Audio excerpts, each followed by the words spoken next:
Are you worried sick about returning to work in 2021?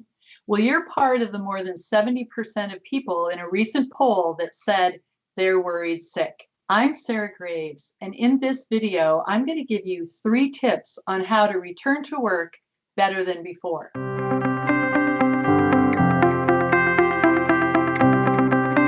Before I get into the tips, let's look at some obstacles that have been identified by people around the world as what's going to happen when they get to work.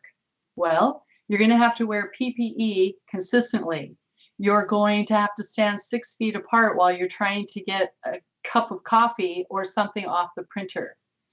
So, what will your brain try to do when you go back to work? It's going to want to be on autopilot because that saves energy. It's glucose in your brain. So what do we do? Well, tip number 1 is manage your anxiety.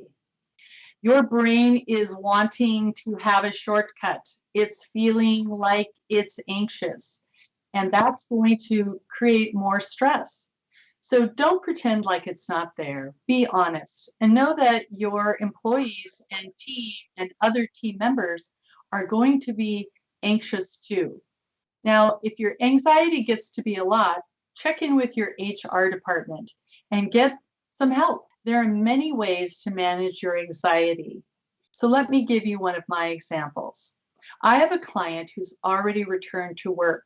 And what she noticed is she was taking short and frequent breaths and giving herself more stress and more anxiety. So what she did was she set her phone alert to once an hour have her stand up and take 4 deep breaths. Not only do the breaths help her calm down, but it gives her a better sense of well-being being back at work. Tip number 2, coach your expectations. This is all new. We've never done this before.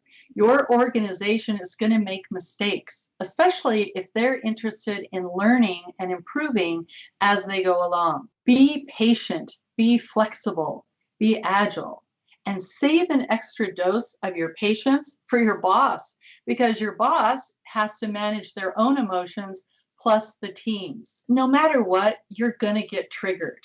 So here's where coaching comes in. Get curious. When you're triggered, instead of judging yourself or criticizing yourself, ask, hey, what just happened there? Why did I get triggered? And then choose patience, flexibility, agility. Many of you are homeschooling. You have childcare challenges. Being proactive with those is part of coaching your expectations. Make sure that you talk to your boss in advance. Don't wait for a conflict in your schedule to advocate for yourself. Be proactive, speak up, and make those agreements to let your boss know that from time to time you may be on Zoom with a child helping them get a better grade. Watch out for assumptions. When you were in the workplace before, you knew that a certain team was buttoned down and organized. This other team was creative and always late. Throw those files out. Be 100% present.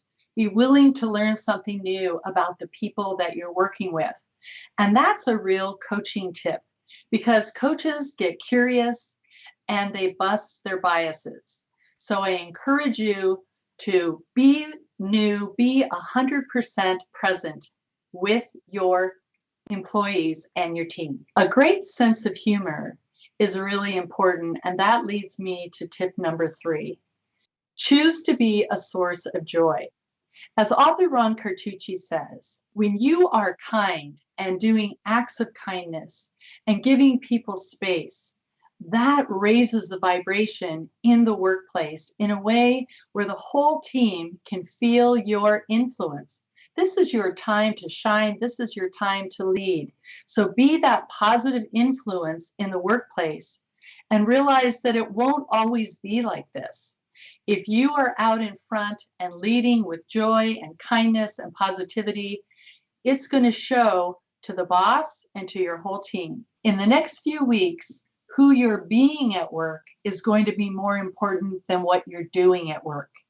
If you want to listen to other videos, please watch CEO Janet Harvey with her Back to the Office. Or if you're still working remotely, check out her Calming Anxiety in a Virtual Workplace.